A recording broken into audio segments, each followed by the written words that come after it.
जिस घर का तुझे अभिमान है, जिस घर का तू अभिमान बनाकर बैठा है, जा तेरे ही घर को मैं श्राप देकर जला देता हूं। बहुत ध्यान देना महाराज, ये कोई साधारण सी कथा नहीं है मकर संक्रांति की। राम घाट से आज की कथा चालू हुई है, राम घाट से। और बहुत ध्यान देने वाली बात है, शनि महाराज का घर जला था पिता के सम्मुख। उसका एक कारण है, जिस घर में बड़ों का आदर नहीं होता, सम्मान नहीं होता, सत्कार नहीं होता, वो घर में भले फ्रिज, कूलर, वॉशिंग मशीन, जमीन जायदाद सब बढ़ सकती है, पर उसका वैभव, उसका यश और आरोग्यता नहीं आ सकती। कई लोग कहते हैं हमारी माँ तो बहुत पक्षपात करती हैं, हमारे पिताजी तो पक्षपात करते हैं, उन्होंने उनको इतना दे दिया, हमको कम दे दिया, ऐसा कर दिया, वैसा। भले करें, उनके कर्म का भोग वो भोगेंगे, पर आपका कर्म है, आप अपने माता पिता का आदर करिए। जब वो आपके घर में आए, आदर दीजिए, और नहीं आते, कितना भी झगड़ा हो, कितना भी लड़ाई हो, कितना भी विवाद हो, कितनी भी विवाद हो, बात खत्म ना करते हुए, बात बंद ना करते हुए एक बार उनको बुलाओ जरूर कि मेरे घर पर आइए। आदर करो, सम्मान करो, सत्कार करो। शनि महाराज का घर भी जल गया था, मात्र पिता का आदर नहीं हुआ था। कितना प्रबल थे शनि महाराज, जरा अंदाजा लगाओ। जिनकी ढैया और 7.5 तो यूं ही निपटा दे आदमी को। जो कृपा की दृष्टि शनि महाराज कर दें तो धन की कमी ना हो जिसके यहां, और अगर शनि महाराज को दृष्टि कर दें तो लोग बर्बाद हो जाएं। वो शनि महाराज का घर उनके पिताजी ने आग लगा दी। किसकी हिम्मत शनि महाराज की दृष्टि डालने की। आज के ज़माने में शनि महाराज के लोग बाल्टी लेके तुम्हारे सामने आ जाएं तो तुम्हें 10 रुपया 1 रुपया तो देना ही पड़ता है। इतनी दमदारी आज भी शनि महाराज की, और उनके घर में आग लगाना कोई सरल बात है? सीधा सीधा बोल्ड आदमी से भिड़े, सीधी बात। आज भी शनिवार आते हैं, जो बाल्टी सामने दी रुपया निकाल कर डालना पड़ता है। इतनी दमदारी है, इतनी दमदारी। अच्छा भी पर्स टटोलता रहे, देखो 1 रुपया भाई, रुपया। उसने कुछ भी नहीं बोला, उसने तो बाल्टी आगे अड़ाई, पहचान गए कि उनका आदमी है, देना पड़ेगा। कितनी बोल्डता होगी, कितनी दमदारी होगी, जरा सोचिए। और वो शनि महाराज का मकान, घर जिसमें शनि महाराज रह रहे थे, उसमें आग लगा दी किसने? सूर्य नारायण भगवान, पिता ने। क्योंकि आदर माँ बाप का अगर नहीं है तो वो जमीन जायदाद किसी काम की नहीं है। जिस घर में माँ बाप की इज्जत नहीं होती, उस घर में देखना कभी बरकत नहीं होती। जहां आदर नहीं, सम्मान नहीं, सत्कार नहीं, मदन दौलत का आग लगा दी, कुंभ जल गया। जैसे कुंभ जला, शनि महाराज की आंख से जल बहने लगा। शनि महाराज की आंख से नैनों से जल बह रहा। धामनी आई, पूछा क्या हुआ? आज घर में आग लग गई। पिता आए थे, उनके लिए कुछ ला नहीं सकी तू? घर का बुजुर्ग आया था, घर का बड़ा आया था, कम से कम आदर तो करना चाहिए। कुछ नहीं, अगर घर का बड़ा आए ना, घर का बुजुर्ग आए ना, घर का कोई बड़ो व्यक्ति आए तो आदर के 2 शब्द ही बोल लो, बहुत ऐसा मीठे शब्द।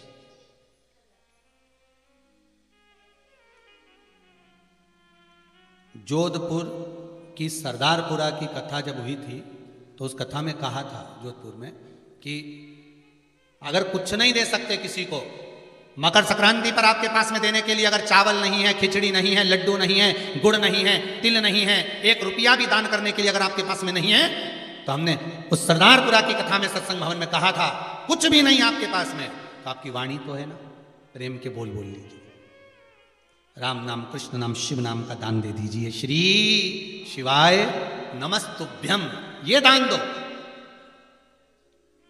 नहीं है आपके पास कुछ दान करने के लिए, आप श्री शिवाय नमस्तुभ्यम दान करो। और अगर भगवान ने दिया है आपको थोड़ा बहुत धन, अगर भगवान ने आपको दिया है तो सत्कर्म में लगाने का प्रयास करो, लगाओ उसको। वो गलत जगह पर लगे, उससे अच्छा अच्छी जगह लगे। और अगर कुछ नहीं है तो मुख से बोलते चलो, श्री शिवाय नमस्तुभ्यम। श्री शिवाय नमस्तुभ्यं।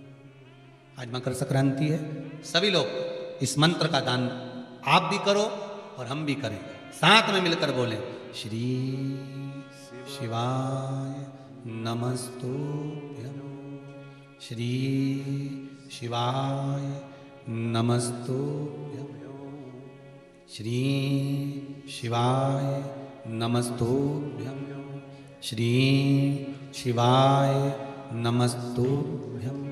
कुबेरेश्वर बाबा की इस पावन धरा से ऑनलाइन जितने लोग शिव महापुराण की कथा सुन रहे हैं, यही विचार करना कि कुबेरेश्वर बाबा के इस पावन प्रांगण में जो कुबेर भंडारी की ये भूमि है, उसमें जो कूप है, यही समझना कि उस पवित्र कूप का आप स्नान कर रहे हो। एक बार फिर मुख से बोलो श्री शिवाय नमस्तुभ्यं, श्री शिवाय नमस्तुभ्यं। आप तो ये भाव रखो कि हमने पवित्र कूप में, कुबेरेश्वर धाम के इस पावन धरा पर जो कूप है बाबा का, हमने उसमें स्नान किया।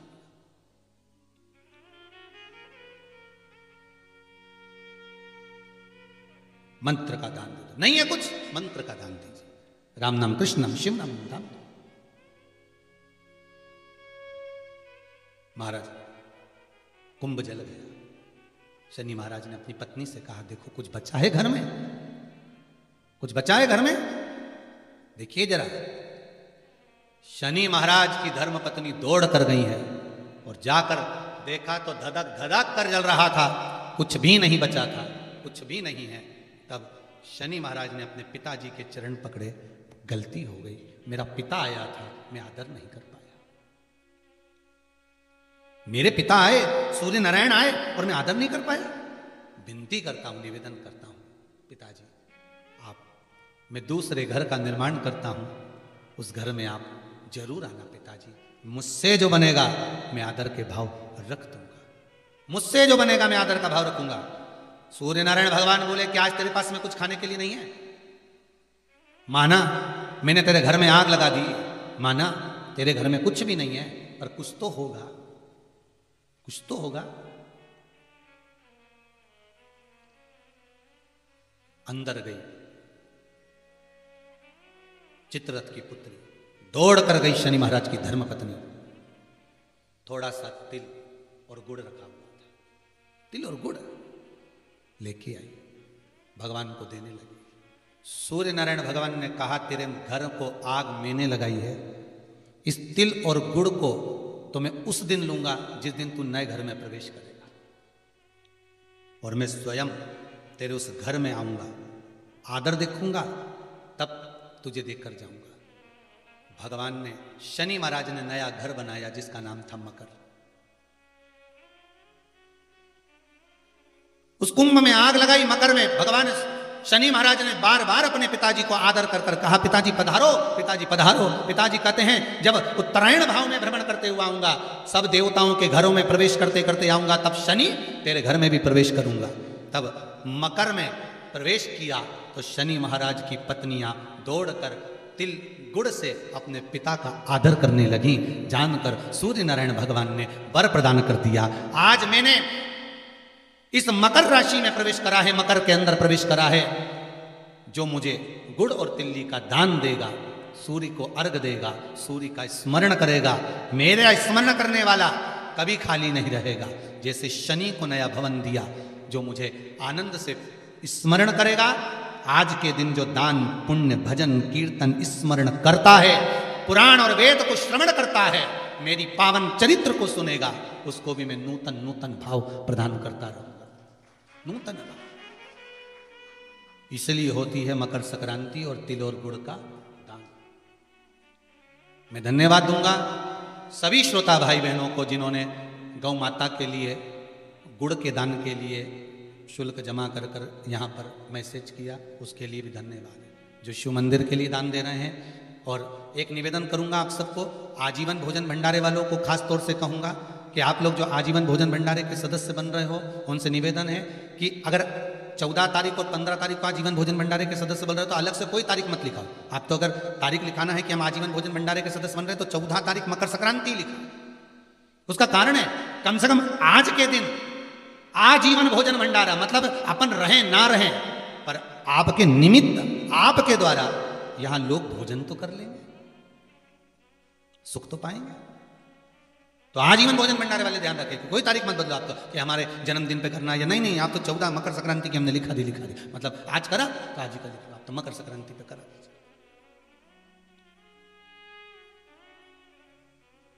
सिद्धता भगवान सूर्यनारायण करें, भगवान भास्कर देव करें। सुनो शनि, तुम नए घर में प्रवेश करे हो, इसलिए तुम्हारे घर में मैंने प्रवेश करा है। जो मुझे तिल का और गुड़ का भाव देगा, दान पुण्य स्मरण करेगा, मकर राशि के अंतर्गत मैं प्रवेश करा हूं, तुम्हारे घर में संपदा की वृद्धि होगी। दान धर्म पुण्य संकीर्तन स्मरण ये कभी घटता नहीं।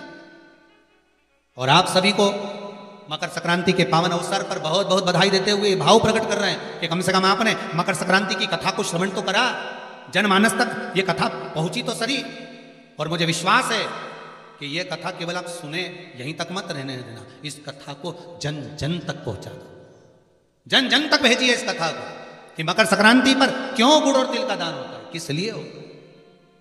माता पिता का आदर कराए, इसलिए आज भी कुछ चीजें घर के बुजुर्गों को दी जाती है, बड़ों को दी जाती है, छोटों को नहीं, बड़ों को देती है। आदर का भाव होता है।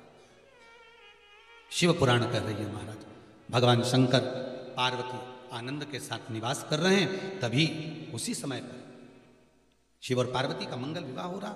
और मंगल विवाह के समय पर कल कथा में अपन श्रवण करा था कि पार्वती मैया को क्रोध आ गया।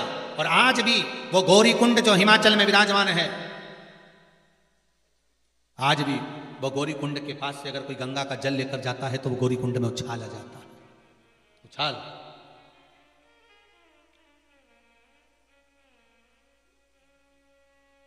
साधारण गौरी कुंड नहीं है, बड़ा सुंदर है महाराज। कभी आपको मौका मिले, आप कैलाश का दर्शन करने नहीं जा सकते, आप अगर चीन पहुंचकर कैलाश का दर्शन नहीं कर सकते तो एक बार जाकर आप मणि महेश का दर्शन जरूर करना। बीच में गौरी कुंड पड़ेगा, फिर मेरे मणि महेश पड़ेंगे। भगवान शंकर जैसा कैलाश पर्वत की शोभा है वैसी मणि महेश की शोभा है, वैसी मणि महेश की शोभा। एक बार मौका मिले तो जरूर दर्शन करें महाराज। भगवान हिमालय राज अपनी पुत्री को ले गए और अपनी बेटी को लेकर भगवान गए और भगवान भोलेनाथ के साथ में विवाह करने का वचन देकर गए हैं हिमालय राज। और वचन देकर बेटी को लेकर गए, चलो पार्वती चलो, मैं तुम्हारा विवाह शिव के साथ कराऊंगा, मैं वचन देता हूं। पार्वती जी कहती हैं, पिताजी मान लो मैं घर गई और आपने कहा कि मैं शिव से विवाह नहीं करूं। नहीं बेटी, मेरा वचन है, आपने शंकर को राजी करा है, शिव को राजी करा है, तो बेटी मैं शिव को ही ब्याहूंगा। और निवेदन है, पार्वती रूपी इस मन को कहीं दो मत दो, पर शिव को जरूर दो, शंकर को दीजिए। ये मन, ये आत्मा, ये चित्त, ये आत्मा ना तो जलती है, ना कटती है, ना जल में गीली होती है, ना सूखती है, ये अजर अमर है। तो किसी ने कहा कि भगवान शंकर पार्वती को कथा श्रवण कराए, तो पार्वती ने कथा श्रवण करी। पार्वती मैया ने जब कथा श्रवण करी तो उनको निंद्रा आ गई, पार्वती जी सो गई, उन्होंने कथा नहीं सुनी। पर शिव महापुराण की कथा कहती है, ये मन, ये चित्त, ये आत्मा अगर परमात्मा में लगी है तो ये अमर है, ये अजर है। ये शरीर भस्म हो जाता है, शरीर जल जाता है महाराज, पर आत्मा अजर हो जाता है। तेरी कृपा बिना न हिले एक भी अणु, लेते हैं श्वास तेरी कृपा से तनु तनु। हे गंगधार मुक्ति द्वार ओमकार तू, बोले ओमकार तू। आयो शरण तिहारी शंभो तार तार तार तार तू। हे भोलेनाथ, हे त्रिकालदर्शी। गए सुंदर आनंद में भगवान शिव के विवाह की तैयारी होने लगी। आज मां शिव विवाह के लिए श्रृंगार करने गई है। एक जगह तप करा तो गौरी कुंड बना, दूसरी जगह तप करा फिर गौरी कुंड बना। अब ये गौरी कुंड कौन सा है? केदारनाथ जी जाते हैं तो उसके नीचे पड़ता है। ये गाड़ी का, बस का जो आखिरी पड़ाव है वो गौरीकुंड ही है केदारनाथ जी जाते समय। और उसके बाद में फिर जो चले तो पैदल पैदल चलते चलते चलते, चाहे तुम वो खच्चर से जाओ, घोड़ा से जाओ, पालकी में जाओ, मर्जी पड़े तुम पैदल जाओ, वो तुम्हारी मर्जी है। अब माता पार्वती श्रृंगार करने चली, एक गौरीकुंड पर बैठकर तप करा, एक गौरीकुंड पर बैठकर तप करी है, और तप करने से भगवान शंकर को प्राप्त करा है, शिव को प्राप्त करा है। और अब की बार जा रही है वो गौरीकुंड पर श्रृंगार करने के लिए।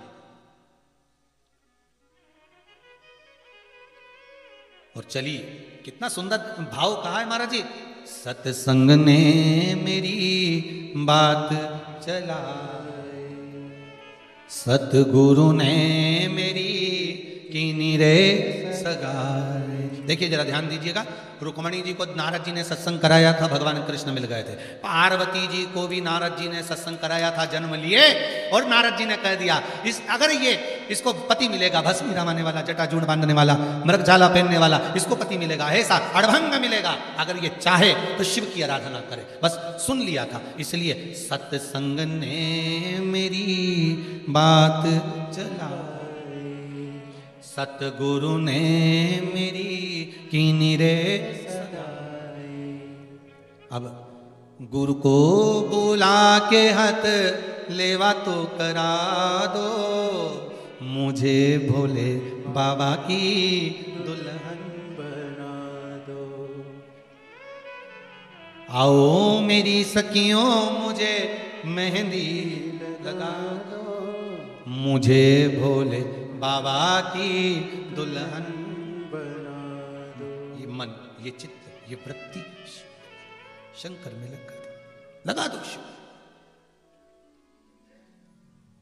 उस गौरीकुंड में पुरुष नहीं नहा सकता, आचमन नहीं कर सकता, स्पर्श नहीं कर सकता जल को, और इस गौरीकुंड में सब स्नान कर। क्यों? क्योंकि यहां मां ने श्रृंगार करा था अपने परमात्मा के लिए, अपने पति शिव के लिए। इस गौरी कुंड में जो स्नान करता है उसको शंकर का दर्शन हो ही जाता है। यह गौरी कुंड, ये वो गौरी कुंड। उस गौरी कुंड में जहां पर गंगा का जल देखते ही मां उफान में जाती है, उसका जल शीतल है। और केदारनाथ जी जाते हैं और जो गौरी कुंड पड़ता है उसका जल गर्म है महाराज, गर्म जल। महाराज श्रृंगार किया माने, विवाह की तैयारी हो गई, भोलेनाथ बारात लेकर आ रहे हैं धड़धड़ाते हुए। त्रिजुगी नारायण की पावन धरा, कौन सी जगह? उत्तराखंड के त्रिजुगी नारायण की पावन धरा, जहां पर भगवान देव अधिदेव महादेव का मंगल मंडप बना है विवाह का। हमें तो ऐसा लगता है शिव जी की शादी भी आज के फैशन से हुई थी, हमको ऐसा लगता है। देखो है, अब देखो बारात हिमालय राज के यहां पहुंची, अंदाजा लगाइए जरा, हो हिमालय राज की नगरी में बारात पहुंची। शादी कहाँ होना चाहिए, भोजन कहाँ होना चाहिए, सब जगह अलग अलग निश्चित करी। इस ग्राउंड में ब्याह होगा, इस ग्राउंड में भोजन होगा, वहां मंडप लगेगा, वहां फेरे होंगे, वहां स्टेज लगेगा, वहां ये होगा। तो शंकर जी का जो मंगल विवाह हुआ था वो त्रिजुगी नारायण में हुआ था, जहां पहले सती और शिव का विवाह हुआ उसी भूमि पर, जिस जगह पर सती और शंकर का मंगल विवाह हुआ उसी भूमि पर पार्वती और शिव का छाट कर रखी है भूमि, छाट कर कि ये त्रिजुगी नारायण, और कोई साधारण सी भूमि नहीं है त्रिजुगी नारायण, जहां पर शंकर और पार्वती, शिव और सती के विवाह की अग्नि आज तक जल रही है। और उस अग्नि के पास के जो कुंड हैं वो अमृत की तरह है साहब। ऐसी दुनिया की कौन सी औषधि है जो उसमें ना हो। हमने कई बार कथाओं में वर्णन किया कि अगर बड़े से बड़ी बीमारी भी हो गई है, कैंसर जैसा बड़ा रोग भी हो गया है, तो घबराना नहीं है, शंकर पर छोड़ दो, महामृत्युंजय पर छोड़ दो। महामृत्युंजय का जाप करो, श्री शिवाय नमस्तुभ्यं जपो, पंचाक्षर मंत्र ओम नमः शिवाय जपो, और त्रिजुगी नारायण का जल बुलवाइए और उस जल का आचमन करना चालू कर दीजिए। कैंसर जैसी बीमारी भी हो गई, बड़े से बड़ी बीमारी हो गई, डॉक्टर कह रहे हैं लास्ट स्टेज का है, तो भी एक बार प्रैक्टिकल करने में कुछ नहीं जाता, उस शंकर के जहां शिव और सती का, जहां शंकर और पार्वती का विवाह हुआ था, उनकी भांवर की अग्नि जो जली थी आज तक जल रही है, आज तक वो अग्नि जल रही है। वो अग्नि के जो भांवर डली थी, वहां जो कुंड है, उस कुंड का जल मंगवाओ, उसको पिलाओ जीव को, थोड़ा थोड़ा आचमन कराइए। अभी तो खैर पट बंद हो गए होंगे, जब खुले तब बुलवा, पर हिम्मत नहीं आना। डॉक्टर ने बोल दिया लास्ट स्टेज का कैंसर है, ये है वो है, करो तो। हमने इसी कुबेरेश्वर धाम पर देखा है साहब, इसी कुबेरेश्वर धाम पर कि कई रोगी आते हैं, कई रोगी आते हैं, बड़े से बड़ी बीमारियां लेकर आते हैं, पर बाबा का नाम लिया, स्मरण करा, चल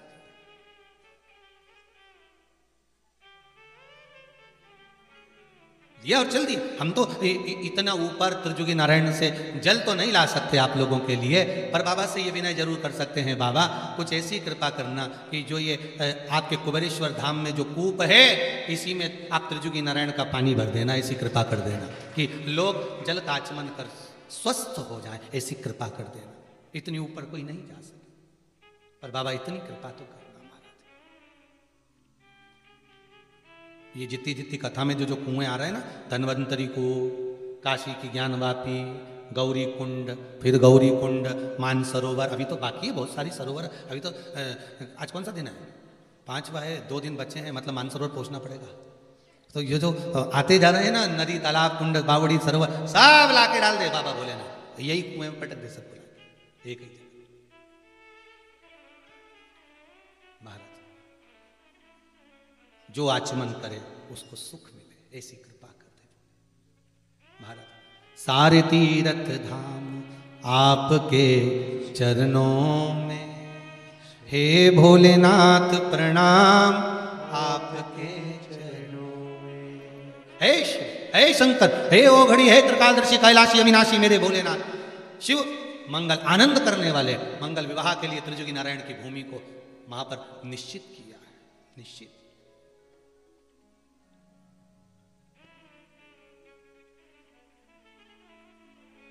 महाराज ब्रह्मदेव ब्रह्माणी के साथ, भगवान विष्णु लक्ष्मी जी के साथ, 33 कौटि देवता भगवान शंकर के मंगल विवाह का आनंद करने के लिए पधारे उस त्रिजुगी नारायण की भूमि पर। अब आपका आश्चर्य होगा, बहुत बड़ा आश्चर्य, कि त्रिजुगी नारायण में शंकर और सती का विवाह हुआ था, तो वहां पर मूर्ति किसकी होना चाहिए मंदिर में? जम के तो बोलो, शंकर जी और पार्वती जी की। पर त्रिजुगी नारायण का अगर आप दर्शन करने जाएंगे तो वहां मूर्ति शंकर और पार्वती की नहीं है, वहां मूर्ति भगवान विष्णु और लक्ष्मी की है। और जिस शिला पर भगवान की भांवर हो रही थी, जहां पर भगवान खड़े होकर वरमाला पहनाए हैं माता को, वो कोई दूसरी शिला नहीं, वहां ब्रह्मदेव स्वयं शिला बनकर लेट गए थे भगवान शंकर के लिए, क्योंकि शंकर जी के लिए सुंदर सिंहासन लाए थे। भगवान हिमालय राज की बेटी का ब्याह, हिमालय राज की कन्या का ब्याह, और उधर दक्ष प्रजापति की बेटी सती का विवाह। एक राजा की लड़की के लिए कोई पत्थर पे बिठा के जयमाला होगी क्या? तो उनके लिए सिंहासन बुलवाए थे। पर शंकर भगवान के लिए कितनी व्यवस्था दी गई थी साहब। भगवान विष्णु ने कहा था बारात लेके चलो, हम तुम्हारे लिए पीताम्बर लाएं, अंबर लाएं, हीरा मोती सोना चांदी सारा सामान लाए। शंकर जी पहने एक भी चीज नहीं पहने। उनने कहा ये फालतू की चीज नहीं पहनूं दादा, पहन लूंगा ना चोटा उन पीछे पड़ी जाए तो ये जिसको देख के चोर पीछे पड़े वो चीज नहीं पहनूंगा, जिसको देख के चोर भी भाग जाए वो पहनूंगा। क्या पहने? गले में सर्प की माला और मुंड की माला। आधे से ज्यादा मुंड की माला देखकर पहचान गए कहीं का तांत्रिक लगता है। और मुंड की माला, और क्या जोरदार पाउडर का डब्बा लपेटा भोलेनाथ जी ने पूरे शरीर पे बस, और नंदी पर बैठे और जो चले। अब विचार करिए, जिन्होंने अंबर पीताम्बर आभूषण रत्न माणिक मोती कुछ भी धारण नहीं करा, तो वो सिंहासन पे बैठेंगे? बैठेंगे सिंहासन पे? नहीं, बैठे ही नहीं। अब कितनी सुंदर बात है। कभी आपने राम जी के राज्याभिषेक का फोटो देखा है? कभी अगर मौका मिल जाए तो एक राम जी महाराज का एक चित्र है, गला पकड़ रहा था, एक राम जी महाराज का एक चित्र है। उस चित्र का अगर आप दर्शन करेंगे तो राम जी के सिंहासन के पास में सारे देवता खड़े और बहुत सारे देवता सिंहासन पर बैठे। आप अगर दर्शन करेंगे तो उसमें दर्शन करते हुए आप क्या पाएंगे कि शंकर जी पास में खड़े हुए, भोलेनाथ जी पास में खड़े, शिव जी पास में खड़े, सिंहासन पर नहीं बैठे, खड़े हैं। तो पूछा कि आप बैठे क्यों नहीं हो? तो भोलेनाथ जी ने कहा देखो मैं सिंहासन पे नहीं बैठता, ये सिंहासन पे बैठने का काम नारायण का और ब्रह्मा जी का है, अपन तो अपना नंदी भला और ये कैलाश पर्वत भरा। सिंहासन का लफड़ा बहुत बेकार है, एक बार जो सिंहासन पे बैठ जाता है फिर उससे सिंहासन बड़ी मुश्किल से छूट पाता है। तुम तो वो सिंहासन को जान दो, अपन अपने सिंहासन की बात कर लो। जिस कुर्सी पर, जिस सोफे पर तुम बैठे हो और तुम इधर गए पीछे और तुम्हारे सोफे पर कुर्सी पे कहीं आके बैठ जाए, तब तुम तो वो सिंहासन की तो बात जा रहे, तो अपनी इसी सिंहासन की बात कर रहे। बड़ी मुश्किल से छूटता है सिंहासन, बड़ी मुश्किल से। अब भोलेनाथ बाबा शंभू ब्याह करने के लिए, विवाह करने के लिए पधारे। महाराज आए, बड़ा सुंदर श्रृंगार है, सज के नंदी पे सवार बाबा भोलेनाथ पधारे, बड़ा सुंदर श्रृंगार करा, हो के नंदी पे सवार, 33 कोटि देवता हजार, चले ब्याने को गोरा जी को मेरे भोलेनाथ, हो के नंदी पे सवार। मेरे शंभू चले और जब पहुंचे त्रिजुगी नारायण में, त्रिजुगी नारायण इसलिए क्योंकि ब्रह्मा विष्णु और महेश तीनों यहां पर हैं, सरस्वती लक्ष्मी और पार्वती तीनों यहीं पर हैं। अब जब ब्याह की तैयारी, विवाह चालू, अब विवाह चालू, एक टेंशन भारी, जैसे शंकर जी की शादी में भावर के समय पर टेंशन था, ये भावर के समय पर थोड़ा ना थोड़ा टेंशन जरूर रहता है महाराज। या तो किसी बैंड बाजे का हिसाब देने का होगा, या फिर कन्यादान का होगा, या कोई कन्यादान का सामान कहीं रखा गया होगा तो उसको ढूंढने का होगा, या भावर के समय पर लड़का लड़की वाले बैठे हैं ना, एक दूसरे को कमेंट्स कर रहे हैं, इसका टेंशन शिव जी की शादी से चला आ रहा है।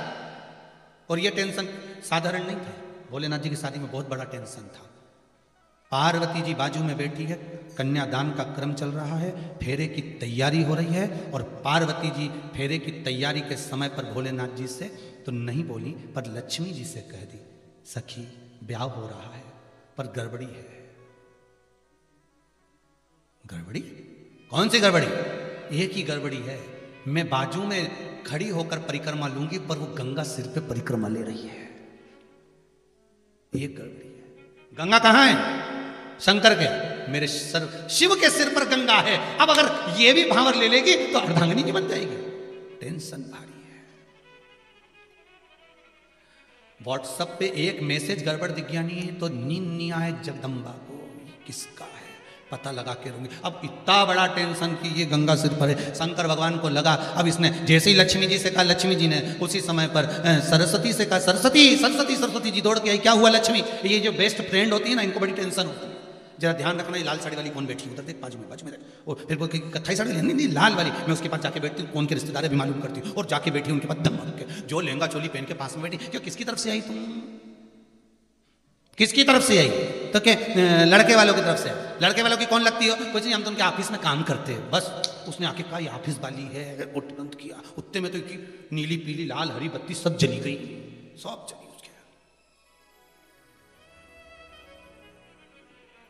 सरस्वती गंगा सिर पे है, शिव जी की भावर होना है, पार्वती के संग अपनी सहेली को दूसरे के साथ भावर डालते हुए देख लेगी।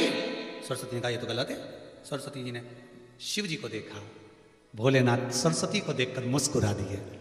शंकर ने कृपा कितनी करी थी, शिला पर बैठे थे वरमाला के समय पर, उस शिला को क्यों लगाया था? कि मेरे मन की बात ब्रह्मा को मालूम पड़ जाए और ब्रह्मा सरस्वती से कहते। शिला ब्रह्मदेव ने सरस्वती को बुलाया, सरस्वती को बुलाकर कहा क्या बात है सरस्वती? सरस्वती कहती है ये गंगा सिर पर है। शिव जी ने गंगा को देखा, स्मरण करा, गंगे कुछ देर के लिए ओझल हो जा, जिसका नाम है गुप्त गंगा। आपसे अगर कोई पूछे कि गंगा गुप्त कब हो गई, इसका नाम गुप्त गंगा कैसे पड़ गया, क्यों कहते हैं? आपने भी सुना होगा ना गुप्त गंगा। तो गुप्त गंगा का नाम गुप्त गंगा कैसे पड़ गया? शिव जी के फेरे के समय पर गंगा गुप्त हो गई, छुप गई। पार्वती मैया ने कहा एक बार जयमाला वापिस हो। आजकल के जमाने में लोग जाने न जाने 2 बार जयमाला हो जाती है, एक बार स्टेज पे और एक बार भांवर होती है जब। तो शिव जी ने मन में सोचा दूसरी बार जयमाला क्यों करवा रही है? समझ में जब आएगा, जब भगवान शंकर माला पहनने के लिए सिर नीचे करेंगे तो दिख जाएगी कि हे की गई है, नजर आ जाएगी हे की गई। गंगा ओझल हो गई। सरस्वती ने पूछा गंगा कहां हो तुम? गंगा कहां हो तुम? गंगा कहां हो तुम? आवाज लगाया माता सरस्वती ने। एक धार के रूप में सरस्वती गंगा प्रकट हो गई। कौन सी गंगा प्रकट हुई है? सरस्वती गंगा, क्योंकि सरस्वती ने आवाज लगाया था, गंगा को बुलाया था।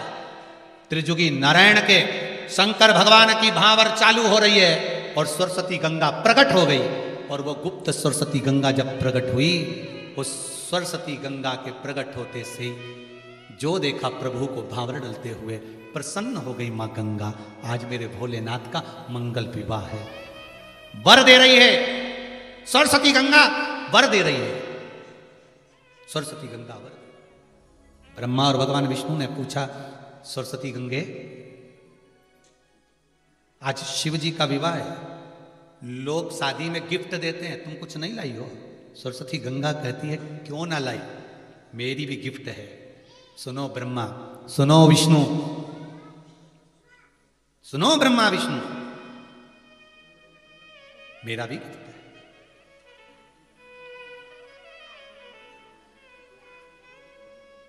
शंकर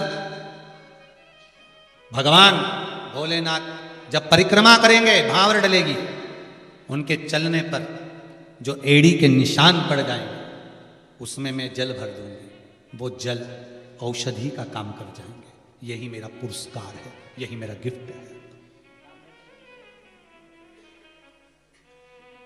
महाराज त्रिजुगी नारायण में भगवान के चलने पर जो कुंड बने, भगवान विष्णु के नाम से एक कुंड है विष्णु कुंड, एक कुंड है रुद्र कुंड, एक कुंड है ब्रह्म कुंड महाराज, और एक कुंड है सरस्वती कुंड, और एक सरस्वती गंगा का भाव उन कुंडों में जाता है। बस वही कुंड का जल जीवन की औषधि बन जाता है। मेरा तो निवेदन रहेगा कभी आप लोग केदारनाथ जाएं दर्शन के लिए तो गौरी कुंड से लगभग 5-6 किलोमीटर की दूरी पर त्रिजुगी नारायण है, एक बार जरूर दर्शन करें। वो तो ये कोरोना महामारी बीच में आ गई, नहीं तो हमने भी बीच में विचार करा था, आस्था चैनल वालों से भी बात करी थी कि एक छोटे रूप में, वहाँ पर कोई जगह तो है नहीं कथा भागवत की कि वहाँ पर कोई बड़ा हॉल बना हो या सत्संग हो सके, वहाँ तो केवल मंदिर अकेला, वहाँ कोई धर्मशाला वगैरह कुछ नहीं, दर्शन करो बढ़ लो। कभी योग लगा बाबा कृपा करेगा, और कहीं बाबा की कृपा होगी और करुणा होगी और कोई भगत ऐसा मिल गया कभी योग संजोग से, तो 7 दिन तो नहीं पर 3 दिन या 5 दिन की शिव महापुराण की कथा त्रिजुगी नारायण से एक बार आस्था चैनल पर जरूर दिखाएंगे। और उसमें कोई नहीं आए, बस केवल ऑनलाइन श्रवण करना और बाबा की एक एक कुंड का दर्शन कराते हुए, त्रिजुगी नारायण के उस अग्नि कुंड का जहाँ बाबा की भावर हुई है, जहाँ प्रयास, तो हमने पूछा भी था बीच में योग संजोग पर, ये दादा तो जाए कोरोना काका तो आनंद पहुंचे, ऐसा मन है। आगे मेरा विश्वनाथ की मर्जी है, और हम तो बाबा को यही निवेदन करेंगे त्रिजुगी नारायण के भोलेनाथ जी को, ब्रह्मा विष्णु महेश को, कि बाबा जो सरस्वती गंगा की धार आपके कुंडों में पड़ती है, ब्रह्म कुंड में, विष्णु कुंड में, रुद्र कुंड में, सरस्वती कुंड में पड़ती है, वही धारा, एक धारा या कुबेरेश्वर धाम में भी भेज दीजिए बाबा, ऐसी कृपा कर दीजिए जीव का कल्याण, ऐसी करुणा महाराज, शिव कृपा। और विश्वास है मकर संक्रांति के दिन मन में भाव आया है तो मेरा शंभु जब भागीरथ बाबा उस गंगा को कपिल मुनि के आश्रम तक ले जा सकते हैं और मकर संक्रांति पे गंगा सागर तक पहुंच सकती है, तो मुझे विश्वास है ये मानसरोवर शिव महापुराण का भाव है, वो त्रिजुगी नारायण की गंगा भी यहाँ इस कुएं तक तो आ ही सकती है। इतना विश्वास है, भरोसा है मेरे बाबा पर। कुबेरेश्वर धाम के इस कूप में तो गंगा जरूर आएगी, ये मेरा विश्वास है। जितनी औषधि वहां की काम करेगी उतनी औषधि यहाँ की भी काम करेगी, मेरा विश्वास है। वहां कुंड का जल और यहाँ कूप का जल भी वही काम करेगा, यह मेरा विश्वास है। शंभु शरणे पड़ी मांगो घड़ी रे घड़ी, दुख काटो दया करी ने दर्शन आतो, ऐसा विश्वास है। भागीरथ बाबा गंगा मैया को लेकर गए थे कपिल बाबा की आश्रम, कपिल मुनि की आश्रम। गंगा मैया को लेकर कपिल मुनि के आश्रम में भागीरथ बाबा गए। महाराज सरस्वती गंगा का सुंदर भाव प्रकट हुआ। रुद्र कुंड, विष्णु कुंड, ब्रह्म कुंड, सरस्वती कुंड, त्रिजुगी नारायण की उस पावन धरा पर आज भी वो पावन अग्नि आज भी जल रही है। आज विचार करिएगा जरा, इतने ऊपर से सब नीचे आ जाते हैं, अग्नि जलती ही रहती है जब कपाट खुलते हैं तब भी, और कब से जल रही है। हम तो कहें अगर वैज्ञानिक रिसर्च करे वहां से जरा निकालने वाले उस कालोच को, जो उस मंदिर में कालोच जो जम गई है उसको निकालो और पता करो कि कितनी पुरानी कालोच है। जो धुआं वहां जमा है उस धुएं का भी तो अंदाजा लगाओ कि कितना पुराना होगा, कितना पुराना। महाराज गंगा मैया भागीरथ बाबा के कहने पर गंगा सागर की ओर कपिल मुनि बाबा के आश्रम में पहुंची। ऐसी सुंदर भाव से गंगा जी पधार रही हैं। भाव से हम भी बाबा की जटा में गंगा विराजमान हो रही है। ऐसे भाव के साथ में गंगा जी का हम दर्शन कर रहे हैं। भगवान शंकर की जटा में गंगा जी विराजमान हो रही है। उस पावन दर्शन को हम सब कर रहे हैं। बोल गंगा महारानी की जय। भगवान ओगड़दानी भगवान शिव आनंद के साथ में गंगा को अपनी जटा में धारण करते हुए वही गंगा मैया आनंद करते हुए चलती है। बोल गंगा महारानी की हर हर महादेव। सुंदर आज मकर संक्रांति की पावन कथा को सुनते हुए गौरी कुंड, रुद्र कुंड, विष्णु कुंड, सरस्वती कुंड, ब्रह्म कुंड का स्मरण करा। आज की कथा को यहाँ विराम की ओर लेते हैं। कल फिर आगे बढ़ते हुए अग्रणी की ओर बढ़ते हुए सुंदर कुंडों का स्मरण करेंगे। आज की कथा को यहाँ विराम देते हैं। हर हर महादेव। कल बढ़ेंगे सुंदर ब्रह्म कुंड की कथा की ओर आगे बढ़ेंगे। महाराज जी सुंदर भाव से आनंद से माँ गंगा और भगवान शिव का दर्शन। कुछ सूचनाएं आशीष जी दे रहे हैं। सभी दानदाता जो आज मकर संक्रांति पर 14 तारीख और 15 तारीख आज और कल जो दान दे रहे हैं, आजीवन भोजन भंडारे के जो सदस्य बन रहे हैं, गौ माता के लिए गुड़ का लिए दान दे रहे हैं या मंदिर निर्माण के लिए दे रहे हैं, उन सब